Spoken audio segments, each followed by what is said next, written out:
నమస్తే, welcome to NSTV news. ముందుగా ముఖ్యాంశాలు. ఐరాల మండలం కాణిపాకం శ్రీ కాణిపాక వరసిద్ధి వినాయక స్వామివారి బ్రహ్మోత్సవాలు అంగరంగ వైభవంగా ప్రారంభమైనాయి.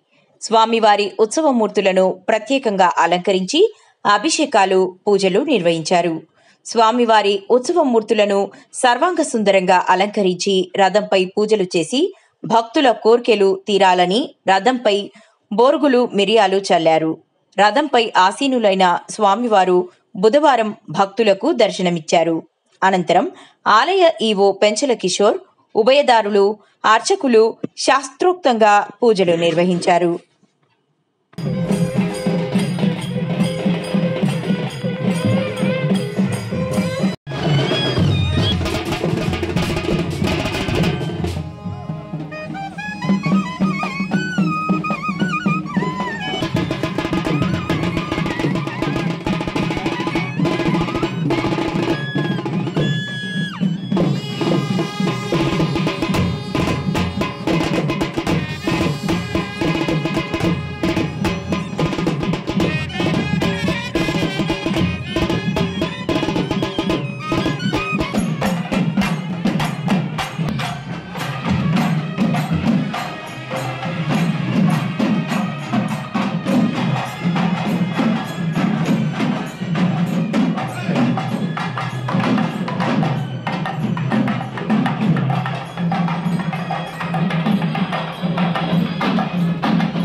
కాణిపాక బ్రహ్మోత్సవాలలో భాగంగా నేడు స్వామివారు రథారూఢుడై భక్తుల్ని కటాక్షిస్తూ ఉన్నారు.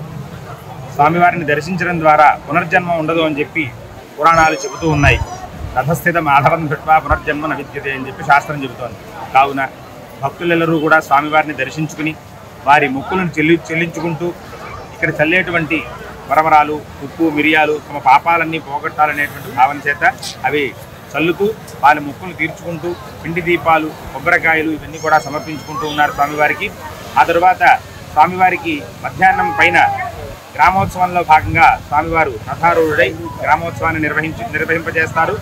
ఈ సేవలో పాల్గొని భక్తులెల్లరూ కూడా స్వామివారి కటాక్షాన్ని పొంది తమ పాపాలన్నీ కూడా తొలగించుకోవలసిందిగాను అలాగే స్వామివారి అనుగ్రహాన్ని పొందవలసిందిగాను కోరుతూ ఉన్నాం. ఓం విఘ్నేశ్వరాయ మహా. ఈరోజు శ్రీ వైభవంగా రథయాత్ర ప్రారంభమైంది. ఈ రథోత్సవాన్ని ఉదయం 10 గంటలప్పుడు శాస్త్రోక్తంగా వేదమంత్రాల మధ్య 36 లక్షల్లో ఈ రథాన్ని స్థానం నుంచి దేవాలయం ముందు స్థానంలో యథావిధిగా ఇంతకుముందు జరిగినట్టుగా సాంప్రదాయబద్ధంగా తీసుకొచ్చి పెట్టడం జరిగింది. ఈరోజు చాలామంది ఎక్కువ మంది భక్తులు సుమారుగా 50,000 నుంచి 70,000 వరకు ఎక్కువ మంది భక్తులు ఈరోజు వచ్చే అవకాశం ఉంది. పోలీసు వారి సహకారం, ఇక్కడ ఎస్ఐ గారు ఈ యాత్రలో పర్యవేక్షిస్తున్నారు. అదేవిధంగా